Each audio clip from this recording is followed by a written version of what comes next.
Hello, I'm Trey Ratcliff, and welcome to Season 1 of the new show. We wanted to do something very different. I think the number one question that I get, strangely, is not really, how do you make these photos look like that, or how do I take good photos? You know, I get plenty of those. But a lot of it is, how did I come to be? Or how did I create myself? Or what's my story? What series of events happened to make me me? How did all this come to pass? And, you know, of course, it's very personal.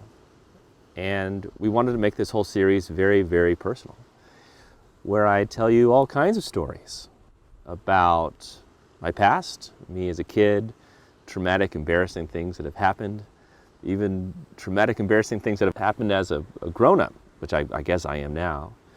Little life lessons that I've kind of figured out along the way, mostly by accident, and how I've kind of applied those to my ever-evolving artistic life. Because I think, you know, becoming an artist is all about getting older and kind of taking all the various things that happen in your life and assimilating them into some kind of a whole. So this is a big emphasis of the series, is these personal stories. But at the same time, I'm always taking photos, as always, and you'll see me do lots of that in all kinds of situations. And there'll be lots of post-processing at the end. So the series is kind of like many different episodes. In every episode, I start out telling a story, something that I've kind of carried forward from the story. And then I take some photos and post-process. So there's still plenty of the, you know, the good, fun, post-processing, artistic kind of stuff. And in a way, this has always been kind of influenced by Bob Ross. I love Bob Ross. I don't know if you know who he is or not, but I used to watch his shows all the time and just watch him paint and hear him talk, and just it was mesmerizing. So I feel like, I don't know, maybe this will be interesting to you too. Because I do talk a lot and think out loud while I do these sorts of things. But I'll start out now by kind of answering the number one question that I get, you know, how did this come to pass? How did you create yourself? What's your story? And I remember starting out as a little kid, and of course you never know what you're going to become. You think you could become anything as a little kid. You know, I was born, and I can only see out of one eye. I can still only see out of one eye. I went through sports, everything from soccer to baseball, and I really wanted to be good at baseball. And I couldn't, because I could only see out of one eye. And I wanted to, you know, be awesome at sports to make my parents proud. And what ended up happening is I felt like it was unfair that I couldn't see like everybody else. But it ended up being a good thing, because it forced me into a life of sort of computers, I guess. I got really into computers, and that kind of took me down a different path, which was very nice. And as I was getting to know computers, you know, I'm a kid now. This is sort of like late 70s. I got a Commodore 64. I had a Timex Sinclair 99. At some point, I kind of upgraded it to the 256K RAM thing, so I could do even more programming. And I was not a great programmer, but it was really interesting that I could take a computer and an idea and make something happen. But I think kind of one of my great insights came in high school. I went to Jesuit College Prep in Dallas, Texas. It was an all-boy school, and we had to wear a tie every day, like a coat and a shirt and a tie and khaki pants and this sort of stuff. And I had, I think it was my sophomore year, I had this amazing computer science teacher and math teacher. He taught 2 classes. His name was Peter Billingham. Wonderful guy. And we were programming in the computer lab on TRS-80s. And so I went in there, and it was time for my assignment. I had to come up with something that I was going to program. I wasn't sure what to do. And, you know, everyone else in the class seemed so smart, and you kind of assumed that everyone else knew what was going on except for me. But my teacher, Peter Billingham, believed in me for whatever reason. And I remember I was sitting there in the computer lab, kind of blankly staring at the screen, trying to figure out what I should be doing or what I should be programming. And I had my coat off. I just had that ironed white, Oxford shirt on. And he came up behind me and he put his hand on my shoulder in a way that I knew I wasn't in trouble. It was a very kind of tender way. You know when a teacher comes up to you and they kind of touch you on the shoulder and you feel like they're going to impart some kind of knowledge. It's sort of like a moment I had. So my world kind of stood still for a moment. And he goes, Trey, why don't you try making a program that shows how to plot polynomial equations to show the parabola. So you could type in a polynomial and you would see the parabola appear. And I thought, well, that sounds awesome, but I have no idea how to do that. I barely knew what a polynomial was. And then he kind of went around the front of me and he said, Trey, you can eat an elephant with a spoon if you cut it into very small little bites. I thought, what a strange thing to say. And it didn't really make a lot of sense to me at the time. But I went and started researching polynomials to figure out everything I could. How do they work mathematically, so on and so forth. Why when you plot them on a Cartesian plane do they make these parabolas? What is a parabola? Is it sort of a naturally occurring thing? What's the difference between nature and computers and math and this sort of thing? But lo and behold, I ended up making it. And it worked great, and I felt really proud of myself. And he never said good job. It was just an optional thing. I never got a grade for it. But I could see that he was proud of me. And I think that's what good teachers do. So that kind of got the bug in me early on in high school that I could create anything I wanted to, no matter how big or strange or unknown it is to me. So I had such a good experience there. I went on to college, also there in Dallas, Texas, where I grew up, and I majored in computer science and math, and that was great. I was actually really ready to get out of university, though. I found it to be a little slow-paced or something. I really wasn't much of a partier. I was pretty lame. I basically played computer games and watched movies and read a lot of books, a lot of fantasy and sci-fi. My mind was always in another world. I think my body would be there in the classroom, but my mind was always off in the stars someplace. I didn't know what I wanted to do. I didn't think I wanted to be a computer programmer, but it seemed like a good way to make money at the time. And back then, everyone is just obsessed with making money and stuff like that. And of course, there's a practical side to life where it's good to do that. So right after that, I graduated and got a job at Anderson Consulting, which is a big consulting firm. Now they're called Accenture. And my very first client was out at CNN in Atlanta, Turner Broadcasting. And actually my first boss is right here in the boat in front of me. We're here in Botswana, by the way. This is here in Africa. That's where a lot of this first series is shot, Curtis. And so we got to be really good friends. This is all about 20 years ago, and he taught me even more about programming and business and this sort of stuff. We had probably, 300 people there at CNN, and we're kind of programming the way they keep track of all of their advertisements, all of their commercials for all their various businesses.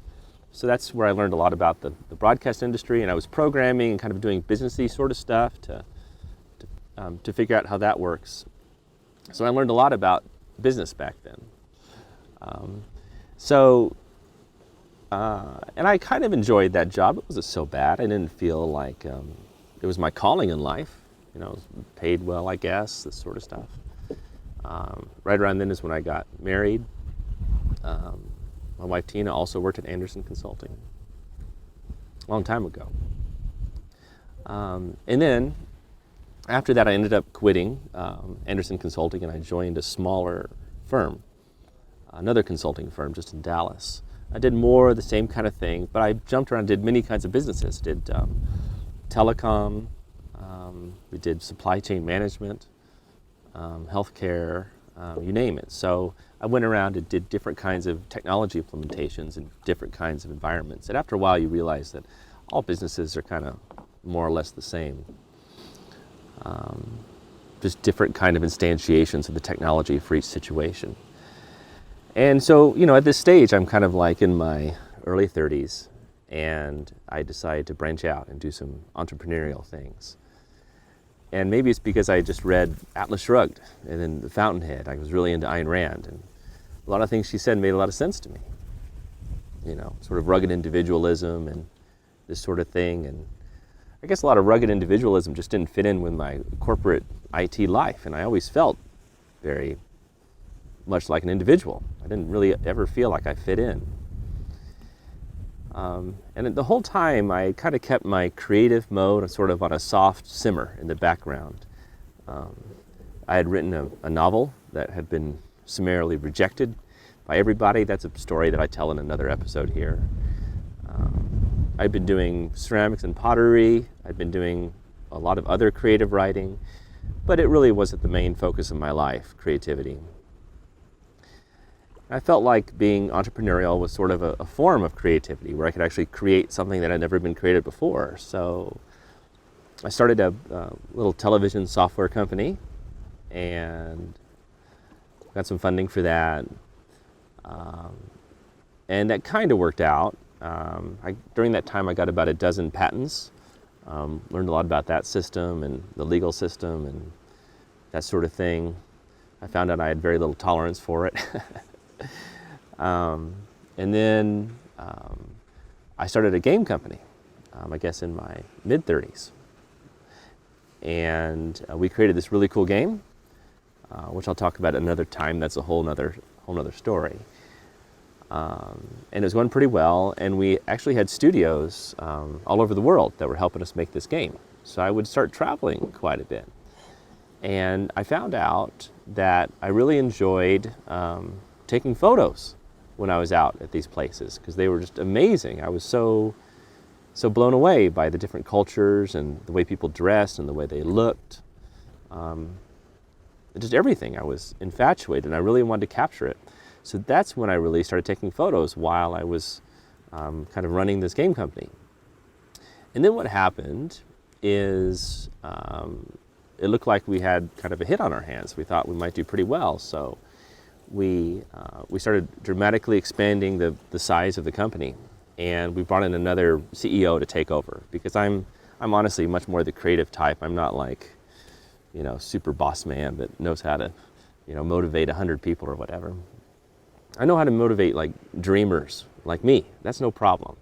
These are my people, the dreamers, and actually the whole company. Belle, who's holding the camera, Pete and Curtis and everybody. We're all dreamers here. I think these are the best people. But anyway, I sort of drifted back into the background of the company, and I was still traveling around, and I really wasn't doing that much stuff anymore.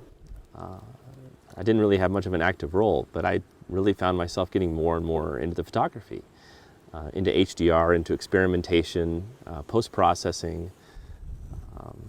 I never taken a class in photography. I never read a book on photography. I'm totally self-taught. But it just kind of felt like the right way to go. And along the way, I discovered many things about photography, about myself. And I think there's this wonderful concept of slowly adding art into your life. And the more art you add into your life, the more creative you become, and the more you create yourself. Because you don't actually find yourself, you create yourself. And the more you involve yourself in artistic endeavors, the more you can create that self.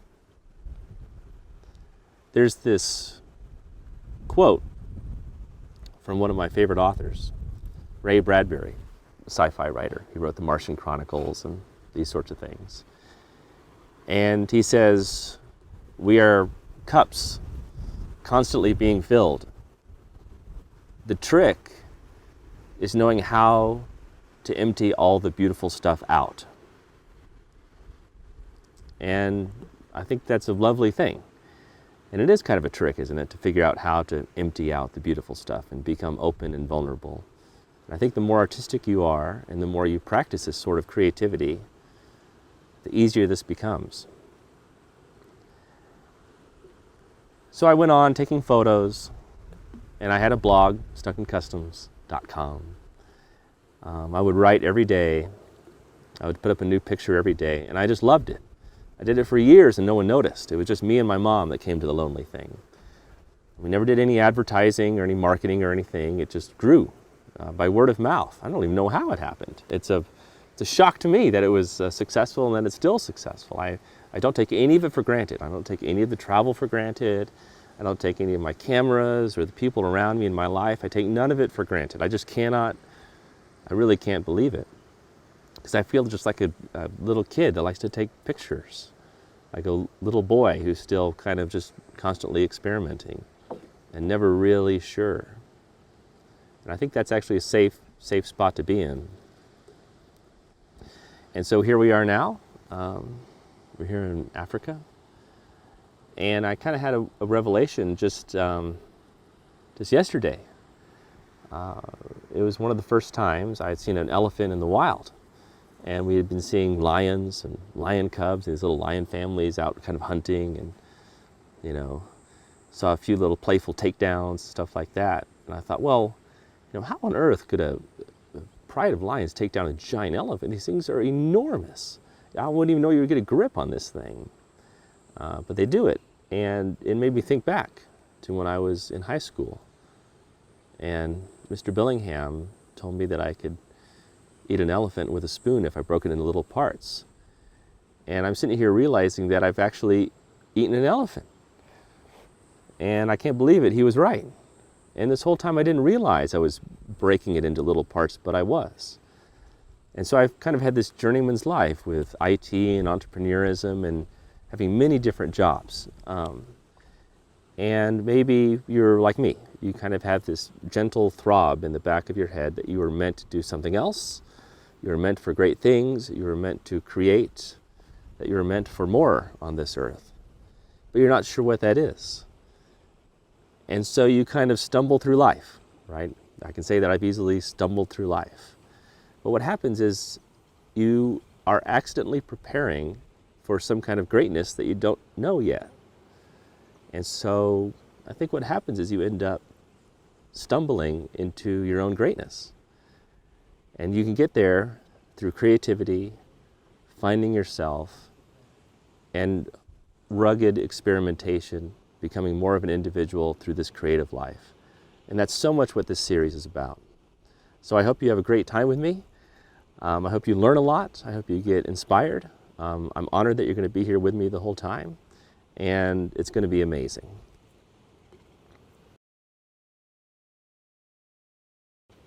Hello and welcome back to my studio. This is where we'll be coming after each of these kind of live action shots, and you'll see me share my screen, you'll see me process photos, and just generally kind of talk about photography in sort of a kind of Bob Rossi kind of way, I guess. Let's start here. I want to show you just a bunch of different photos that we're going to be working on here in season 1.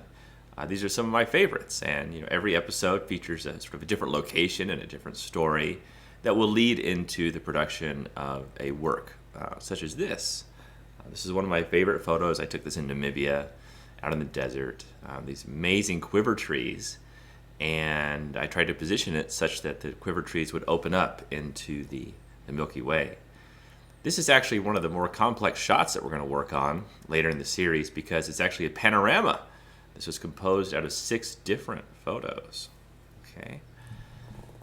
Here's one of my favorite shots of the whole trip. We tracked this leopard forever, and I zoomed in really tight and was able to get a good shot here. Now these have all been processed. These are sort of the after shots. Okay, so you're going to be able to see all the befores and after as well in the full series. Here's this amazing place we went to with these sand dunes had taken over this town in Namibia. It's a ghost town. It was abandoned not just a few decades ago. It's an old diamond mining town. Just amazing to shoot it. Here's another scene from that. Very fun shot. I had Belle, who shot the whole video. She immediately put up the devil horns when I said make some devil horns. She just knew how to do it. Here's a shot from the quadcopter. We have a whole episode on flying quadcopters and aerial photography that I think you'll like. This is another one of those shots from above that is kind of wonderfully confusing. I love it. Here's one of these trees. This is a compression shot. We'll talk about the importance of compression and different kinds of zoom lenses in your photography. Here's a long shot. This is kind of Belle walking off into the distance on this giant sand dune. I mean, I barely made it up that thing. I was on my last legs, I'll be honest. Now, here's a view from the very top of the dunes looking down. And you know, when you see these two people off in the distance at the top right, you can kind of see it. But up until then, it's confusing. And I do like these kind of confusing shots. We also did a little bit of modeling work. That's the desert rose there on the left. And so we did quite a bit of people photography here too. So you get to see how I approach that and some of my theories and this and that. That's a really fun episode. We do talk about details too. This is details of some of the sand. Sometimes it's important to pay attention to the details as you're running around looking at the giant, awe-inspiring landscapes. We went to a small village there too. Yeah, it was full of some of the locals, and this girl was just awesome. She had sort of this red painted face, and she was really sweet. So you get to see me take photos of her and how all that worked out. This is also in that village. This is where they were making some fire. Really interesting to watch, really fun. Here's another shot of a leopard up in the tree. This one's a little bit more zoomed out. She has her kill there. It's a warthog that she killed, and she hung over the tree.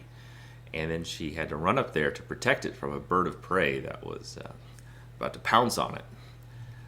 Here's one of the shots of the desert rose in the water. Here's another one. This is after she was so cold. And so she got out, and I love the way the tones ended up in this one as she was drying off beside the wall. Here's one of the elephants we saw. I do love elephants. They turned out to be my favorite animal to shoot the whole trip. We also do a few studies in black and white and talk about how this is a really cool form of photography, and I'll show you how I convert a lot of my shots to black and white and my process for it. Actually, I shot this right after Belle finished shooting that intro segment you just saw. She kind of set down her video camera, and I turned the camera the other direction and took a shot of her running her hand through the water. I love this shot. Actually, we're lucky there wasn't a hippo in there. It could have been. It could have been the end of Belle's hand. Here's another one of my favorite pieces that I create this season. This is a memory of elephants, isn't it? Isn't that a great name for a group of elephants? I think that poets must come up with these names for groupings of animals. But yeah, this was a really fun thing to make. So we do a bit of a little texture tutorial as well. And then this shot, of course, is also one of my favorites. We slept on top of the roofs of these places. And my friend and I, Renee, we shared a roof one night, and we set up our cameras to do a star trail right before we went to bed. And this is how it looked when we groggily woke up the next morning. Awesome. Okay, let me give you a brief tour of some of the tools we'll be using this season. Okay. And also, we have all of the tools listed on my website. If you go to stuckincustoms.com, we have links to all the tools, as well as reviews and more information. So if you just go up to the top, you can see what kind of equipment and the kind of stuff that I use. Just click on that link, and you'll be good to go. So this is the primary tool we're going to be using. It's called Adobe Lightroom. Okay, and Adobe Lightroom is great for organizing your photos and processing your photos. It does both. And nowadays, you really got to have your photos organized, don't you? You can see up here, I have my photos kind of organized by year. We have a little tutorial on Lightroom as well coming up in one of the first episodes. And down here, I have collections. And here you can see some of the before and after photos that we worked on. Okay. Like for example, if you look at this one, this is sort of the before of the walking in the desert one. And then if we jump back over here to Lightroom, and I show you the after of that one, then you see this. All right, after and before. So you get to see everything we did to that one. And then let's go down and look at one more before and after. We're going to be spending quite a bit of time with HDR photography as well, which is something I guess I'm kind of known for. And for example, this is the before shot of an HDR shot. This is sort of taken right out of the camera. And then after I'm done processing it, it looks like that. So you can see there's just a tremendous difference So how can anything go so easily from this to that? Well, you'll find out how, and you'll find out how fun and easy it is as well. All right, let's go back here into Lightroom. So if this is your first time in Lightroom, I think you're going to find it to be a really fun tool to use. And we'll talk about how all this stuff works, what's happening. We'll talk about everything over here on the right-hand side. We'll talk about the Develop module and how you can just very easily pop into the Develop module and try things. Like for example, if I go down here to this photo of Belle doing yoga, you can see how there's a full history here of everything that happened. And this is from the initial import. So this is kind of what it looks like when it first came in. And then you can see all the steps that have happened to kind of get it to its final fruition. Like all this kind of stuff, right? And then it gets here, it ends up looking, kind of awesome. We'll talk about presets. Like for example, if I reset this back to its normal state. I've got one of my favorite presets here. It's called Bright Sharpie. And you can see the dramatic effect it already has. And we can of course go over here and further tweak it out. We'll just do a quick crop. Let's see, get this kind of steady with the horizon. I was falling down a little bit. I was on a sand dune. Things were getting a little cray-cray up there. All right, so there, hit that enter. We could also, brighten it up. You'll learn all about these great sliders, like the shadow ones. Like you can see the shadows there on her. But as I increase the shadows, we can pull those up. This is just a magical tool. I love it so much. All right, now some of the other tools that we're going to use, I'll touch on. We're going to be using Adobe Photoshop. We'll be using that for a few intermediary type tricks, a few advanced ones too. We're going to be using this tool called Photomatics to do some of the HDR work. And as always, I'm always changing out tools and coming up with the best stuff. So be sure to check the website to find out what I am using right now. A last tool that we'll use is AutoPano to do our panoramas. Okay, we have a few plugins we're going to use also, like MacFun plugins, some Nick plugins from Google, all kinds of good stuff. All right. Well, I am super excited to go through this whole season with you. I think it's going to be totally amaze-maze. I think you're going to learn a lot, and I love teaching. I love doing this kind of stuff, and I'm honored that you're watching. And I'm honored that you're going to be with me the whole time. So I think it's just going to be unbelievable. All right. Well, I will see you very soon in the next episode. You've got to keep yourself super uncomfortable. It's counterintuitive. But the more uncomfortable you make yourself, the more you try different things, the more you experiment, you've got to have this sort of tension in order to create something interesting.